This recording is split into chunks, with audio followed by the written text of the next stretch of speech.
Aliment to'lovchilar, aliment oluvchilar haqida gaplashib o'tdik.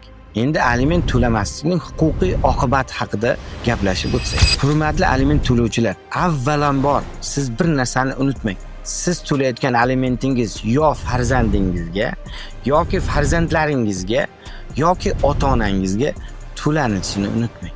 Shuning uchun aliment to'lovlarini o'z vaqtida to'lab borishga harakat qiling. Agarda siz aliment qarzdorliklarini shakllantirib, o'z vaqtida aliment to'lovlarini to'lamasangiz, dastlab sizga nisbatan ma'muriy javobgarlik to'g'risidagi kodeksning 47 prim 4-moddasiga asosan 15 sutkagacha ma'muriy qamoq jazosi qo'llanilishi mumkin. 15 sutka ma'muriy qamoq jazosi qo'llangandan so'ng siz qamoqdan chiqib, qilgan ishlaringizdan pushaymon bo'lib, aliment to'lovini to'lashni davom ettirmasangiz, ikkinchi marta sizga nisbatan ma'muriy emas, jinoyat javobgarligi belgilanadi. Ya'ni sizga nisbatan Jinoyat kodeksining 122-moddasida nazarda tutilgan aliment to'lovlari bo'yicha javobgarlik masalasi ko'rib chiqilib, sizga nisbatan 1 yilgacha ozodlikdan mahrum qilish jazosi tayinlanishi mumkin.